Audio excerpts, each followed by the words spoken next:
Hey guys, and welcome to episode number 92 of Diehlman at Halftime, the NBA podcast that tops all others. I'm your host, Larry Diehlman, joined by my co host, Christy Pietro. If you're joining us for the first time, it's great to have you. And if you've been a regular listener, welcome back. We have a lot to cover today and not a lot of time to do it. We'll look at a general overview of the NBA this week and then discuss some important topics across the association.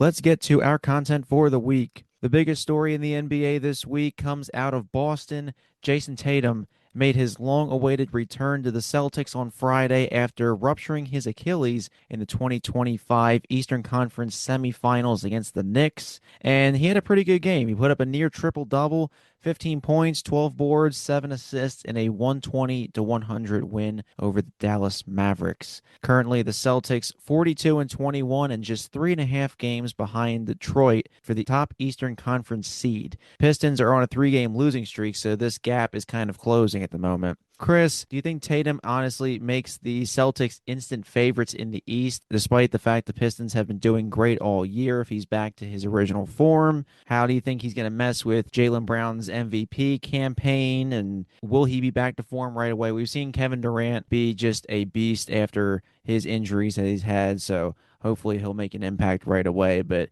I think for the Eastern Conference, this puts a major wrench in anybody's plans. Yeah, I don't know if it immediately pencils in the Celtics as the favorite. I'll kind of hit on that later in what I have to say here, but 15, 12, and 7 in his first game back. He was 6 of 16 from the field. He was 3 of 8 from three and a plus 20 in a win over Dallas. And right now they're playing against Cleveland. In Cleveland, he had 12 points in the first quarter, which is just a bit shocking from a player coming off an Achilles tear just 9 months ago, 9-ish months ago. And I went back and I watched the game against Dallas, and obviously he's not at his peak burst, his peak ferocity in his movements yet, if you want to say. But honestly, I don't think he's far off. And that's shocking. That's shocking for a player who's, again, coming off an Achilles tear, for him to look as fluid as he did. I was shocked by how fluid he looked for the most part against Dallas. He looked just like a little bit, uncomfortable. But that's expected. But like there were moments where he really kind of pushed that right leg. He was definitely favoring his left. He was definitely, jumping and making strong cuts off his left for the most part. But I mean, this looked like a player that was maybe, I don't know, 6 months after being cleared from an Achilles recovery. Like this is what I would expect Jayson Tatum to look like maybe next September. And he looked like this in his first game back. It was very surprising, I thought, how fluid he looked. And I saw a lot of people kind of saying, "Oh my God, he's not the same." Like, come on, like you cannot say that in his first game back. Like, I don't think these people have ever suffered that type of major injury before. It takes a while to not only get your physicality back, but also the speed for the game, which I want to touch on next. Not only did I think he looked fluid in his movements, but Jayson Tatum is such a fundamentally clean player. He's got a tight handle. He moves on and off the ball very efficiently. He's more than comfortable getting to his spots. He's got a real playmaking feel. He's got a real feel on-ball defense that he can come back from an Achilles tear 9 months later and still make a real impact on the game. He really did not look lost whatsoever out there. And, all those attributes allow him to make an impact immediately because this is stuff that doesn't exactly require that peak burst, that ferocity in his movements, like I mentioned earlier. His playmaking to me really stood out against Dallas. Obviously, I think any player coming off an injury like that is going to look a bit timid out the gate. And again, getting back up to speed with the game after being out for so long is a tough challenge, but it really did not seem to phase Tatum at all. Like he was hitting guys wide open left and right. There was a play where he rolled to the basket and he had a pass lobbed up to him. And he didn't even bring the ball down to his torso or anything. He caught it in the air and immediately redirected it to the corner for a Sam Hauser three. And this was pretty early in the game, like first quarter. And, he showed that sort of playmaking feel all night. And we talk about the athleticism being the major hurdle, but I think that's a big hurdle for a player coming back after being out for so long as well, just getting your feel for the game back. And that did not look lost for Tatum. Again, the athleticism, that burst is going to have to come back slowly. He's going to have to learn to trust that leg more. But I thought it was way ahead of what I was expecting, honestly. Again, like he had some moments like Jaylen Brown threw him a lob. Now, if I'm Jaylen Brown, I think I'm making it a point of emphasis to maybe not throw Jayson Tatum a lob in his first game back from a very quick and an unprecedentedly quick Achilles recovery. But he threw him a lob and Tatum went up for it. And thank God he didn't, re-injure himself going up for it. But he kind of just got lost in the air and like missed he couldn't dunk it and he shot a layup and he missed it and Brown ended up getting his miss and putting it back in. So there were moments where he looked a bit like a doe, like a newborn deer, like trying to like learning how to use its legs a little bit. But again, for the most part, his movements were fluid. His feel for the game was consistent with what we've seen in the past, which I was not expecting whatsoever. So I think last night proved like Jayson Tatum, after this quick recovery, is already at least at a point where he can impact games positively for the Celtics. And I think that's all they could have asked for out of him coming back so quickly.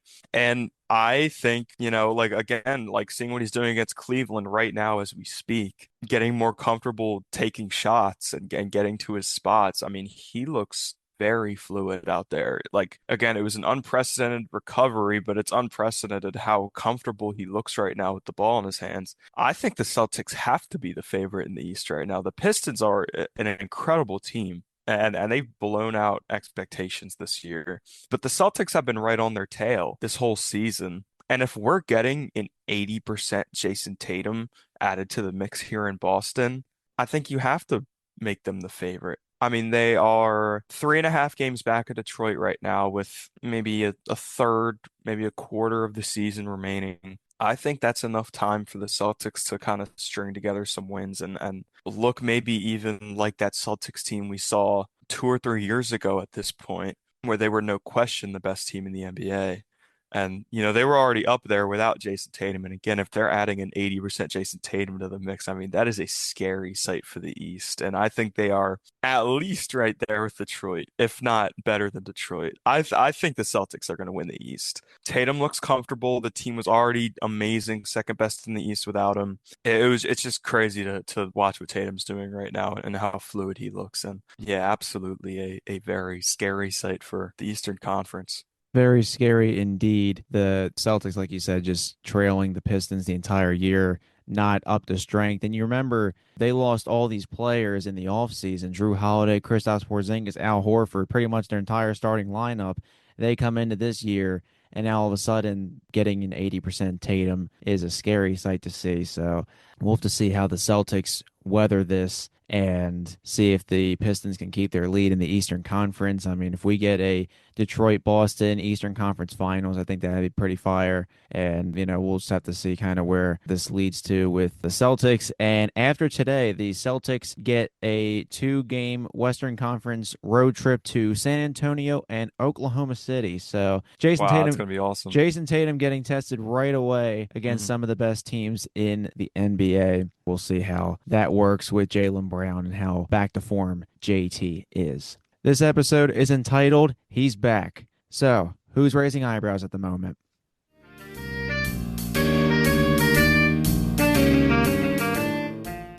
The San Antonio Spurs are unquestionably the hottest team in the NBA right now, and we have to talk about them. They have won 14 of their last 15 games, and they are doing so emphatically. Like they are really it's a team of young players and they are really coming into their own here. If you've tuned into any of these games, I think some of the best examples, maybe the game against Detroit. I think either game against Detroit. I believe they won both against Detroit, which is a crazy accomplishment. But the game I want to highlight here was against the LA Clippers. They hosted the Clippers, I believe it was Friday night. They were down 25 to the Clippers in the second game of a back-to-back. I believe they played Detroit in that first game of the back-to-back, which is not an easy opponent, especially considering how physical the Pistons are. So, I mean, if you're creating a hypothetical to just have a team at its most beat up and drained, you want to put them in the second night of a back-to-back where they play Detroit in the first one. I mean, that is a tough spot to be in. And it was showing. They were down 25 to the Clippers. They were just getting absolutely, pummeled in the first half. But they did not flinch, like not once. Like it didn't look like anybody on the Spurs flinched. It didn't look like the crowd flinched. And they stormed all the way back. They had the Clippers fumbling over themselves by the end. They were forcing mistake after mistake from the Clippers. And it felt like watching the game, and I can't even imagine what it was like in the arena. It felt like the Clippers got engulfed, not just by the momentum of the Spurs, but the environment in San Antonio. It was pandemonium in that arena. It was so fun to watch. Like I think it was Steph Castle hit a three like with about 7 minutes left in the fourth quarter to cut it to one. And that place erupted. It was crazy. It was like peak mid 2010 Spurs energy, like when they were winning titles. Like their fan base in San Antonio, they're so invested in this team, and it was so awesome to see. And it was just an unreal environment, like maybe the most rambunctious environment I've seen in a game this season that I've tuned into. So we have to highlight Victor Wembanyama at first. He is really starting to put together like a solid MVP case. Now, I don't think he's gonna win it, but man, he's like really creeping up on Shea Gilgeous-Alexander here with how he's been playing. He's averaging about 24 and 12 and 4 blocks in these last 15 games, which is just ridiculous. I saw a stat. I think this was as of yesterday. Victor Wembanyama and Nikola Jokic have the same amount of career blocks, and Jokic has played for 8 more seasons than Victor Wembanyama at the same position, which is just insane. He is quite literally a textbook one-of-one shot blocker. Like it's unreal. And he is really comfortable creating his own shot, and obviously, maybe the best defender in the NBA.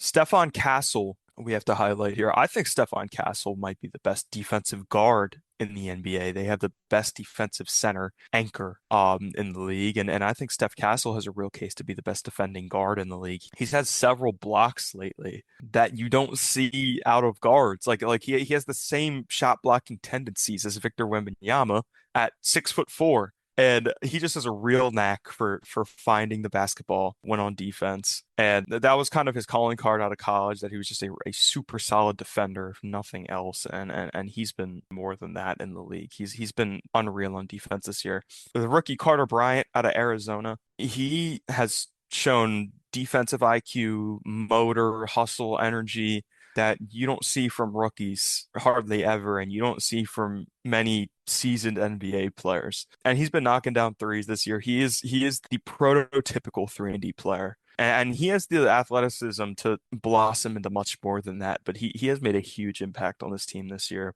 as a rookie. Julian Champagnie and Devin Vassell are shooting 44 and 43% from three, respectively. Vassell is just a pure spark plug, get a bucket, and not in a detrimental way. He really doesn't take a whole lot of bad shots. He's just a high volume scorer. Julian Champagnie has been that knockdown 3-point shooter that every successful team needs. And Dylan Harper, their second overall pick, he has continued to show. I believe we talked about him at length earlier this season, that he has the playmaking feel and the IQ of a sixth season all-star point guard. Like he does not look like a rookie. He might be the rookie that looks the least bit like a rookie in the NBA. Cooper Flag, incredible talent. Like he's going to be a superstar, like no doubt. But like he has his moments where you're like, okay, that's a rookie. VJ Edgecombe, you see moments where it's like, okay, that's a rookie. You don't see that with Dylan Harper. Like he already is a seasoned,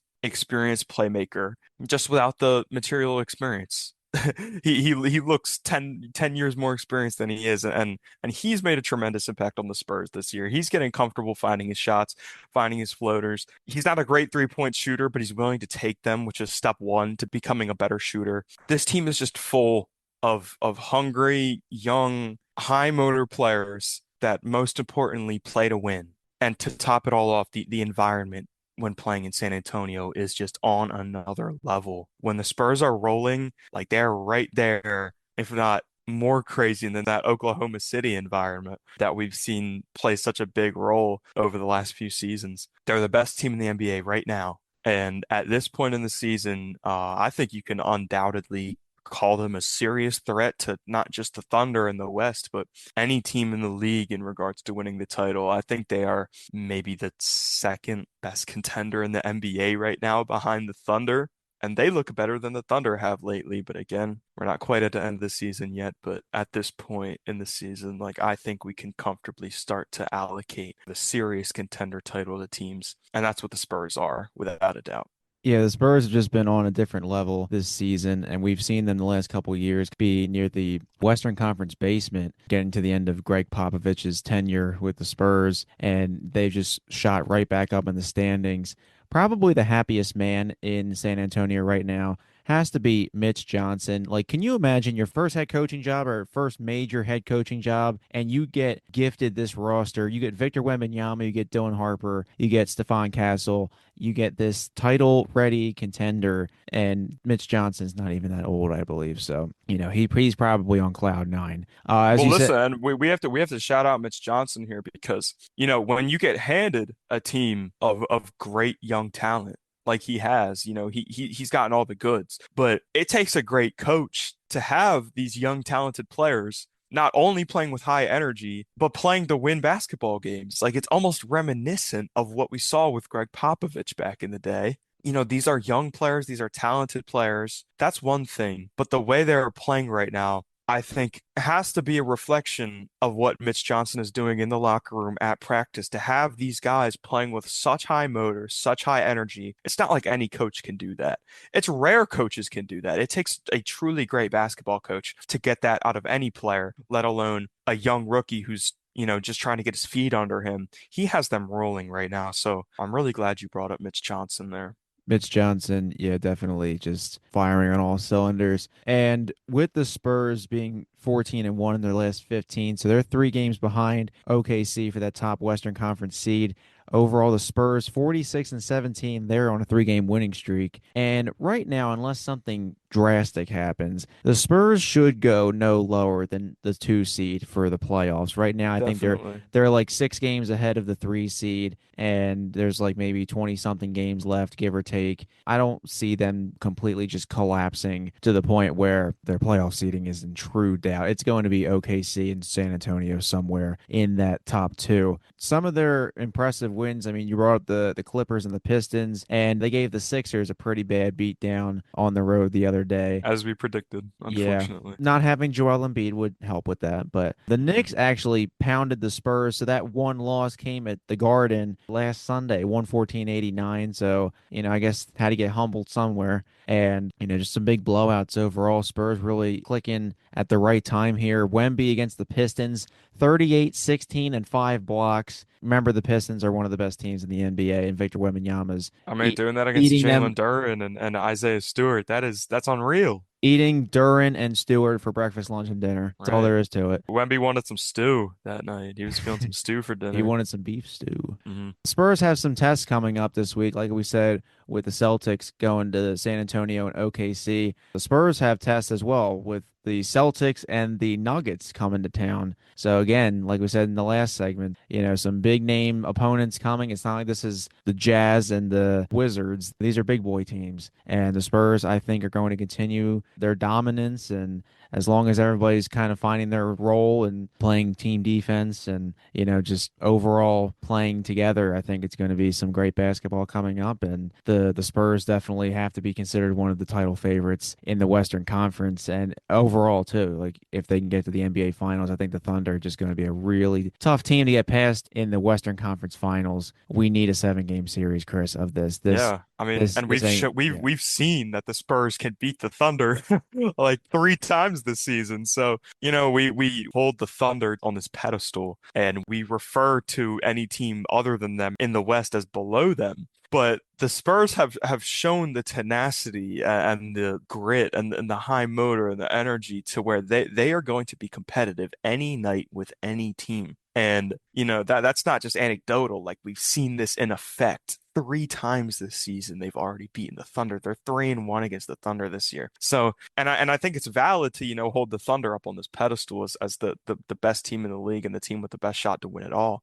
But the Thunder have to be like scared to see them in the Western Conference final. Like for sure. Like again, they lost to them three times this year, and the Spurs are on this insane run right now. I mean, like the Thunder, like again, they've earned the right to just be the concrete number one here. I mean, I think the Spurs like are arguably right there with them. And like if we do end up getting that Western Conference final between the two, I mean, I think you'll see 49% of people taking the Spurs. Like I think that is like a damn near 50-50 series, so that would be so odd to get that.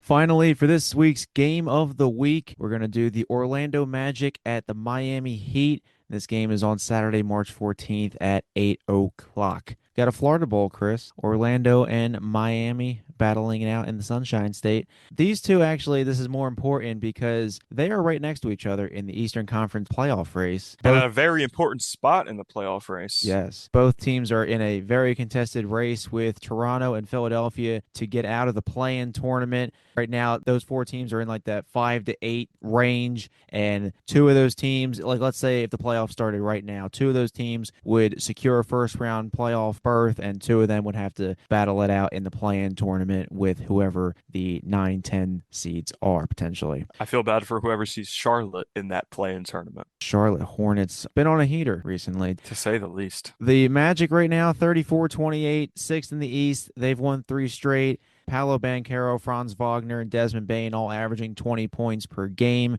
Meanwhile, the Heat, 35-29, seventh in the East, and they've won four straight. Chris, did you know that the Miami Heat are the second best scoring team in the NBA at 120.1 points per game? No, that's interesting, actually. Number one is the Denver Nuggets at 120.2.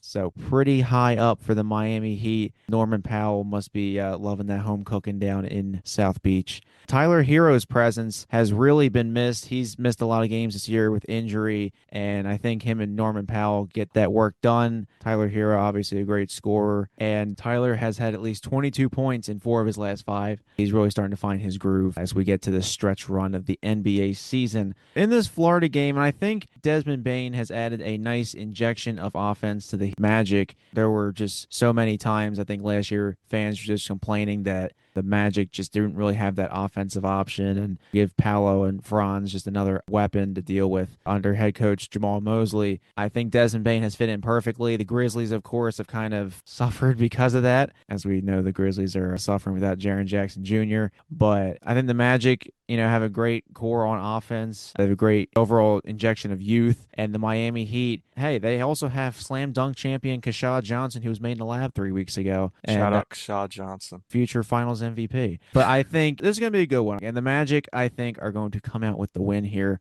117-113. All right, Larry, it's about time we disagree on a game of the week. I feel like it's been a minute. It's a fun game here. I wanted to go with the Heat, but I'm like, let's go with the underdog here. Hungry dogs run faster. I don't know if there's an underdog in this game. It feels pretty 50-50 to me. But this is a really fun game here. Battle between the 6th and the 7th seed right here. And an important race to the 6th seed. They have different records, but they're both 11 games back of the Detroit Pistons, so they're essentially the same exact spot in the standings at the most important junction in the standings, which is the difference between that 6th and 7th seed. And they're both Florida teams, so I mean this is just a very aesthetically interesting matchup. The Magic and the Heat, again, they're both here vying for playoff spots, but they're two flawed basketball teams. The fit between Paolo Banchero and whatever Jamal Mosley wants to do, there's been friction there this whole season. Banchero has had a pretty inefficient season, to say the least.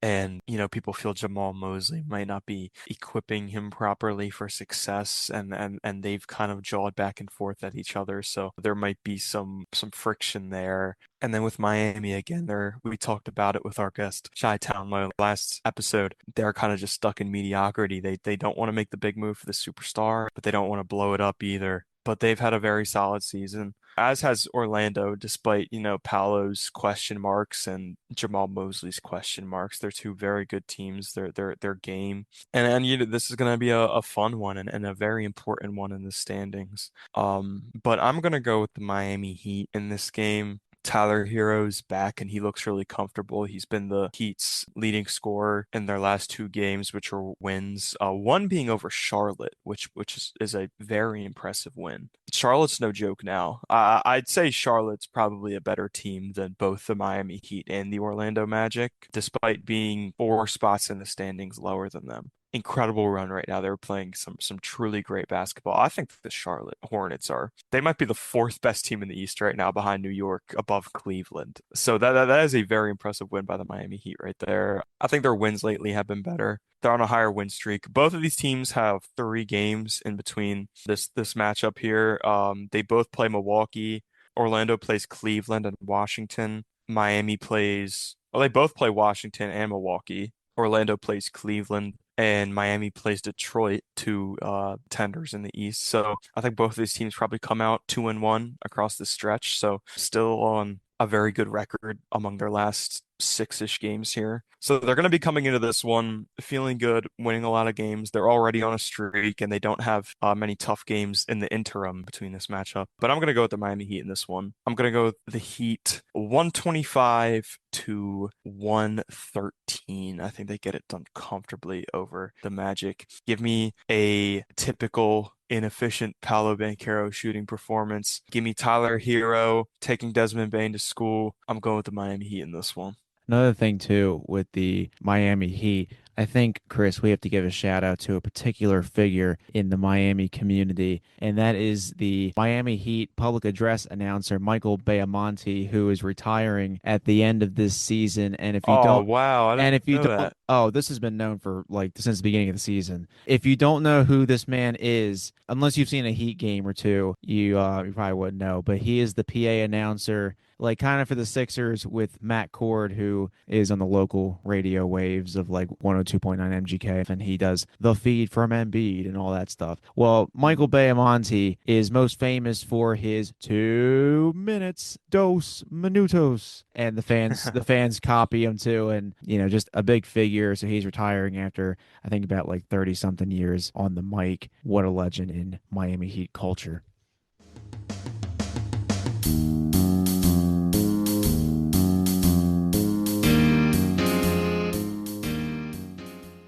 Well, that's all the time we have for today. If you haven't already, make sure to follow the podcast accounts, Chris and me, on social media. The 3 podcast accounts on Instagram, TikTok, and X or Twitter are under @Diehlman@half. My personal X and Instagram are @Larry Diehlman. Chris's personal X and Instagram are @ChrisDippy. All 7 handles are in the description on Buzzsprout, Spotify, or wherever you get your podcasts. Remember, although you can find Diehlman at Halftime on major podcasting platforms like Spotify, Apple Podcasts, Amazon Music, iHeartRadio, and YouTube, the main podcast website is on Buzzsprout. The website URL is Diehlman@halftime.buzzsprout.com. Feel free to send a comment by using the Send Us a Text button located in each episode's bio. With the exception of Apple Podcasts, the text option is available on Buzzsprout and all of the major platforms. Your comment could end up in the fan mail section of the Buzzsprout website.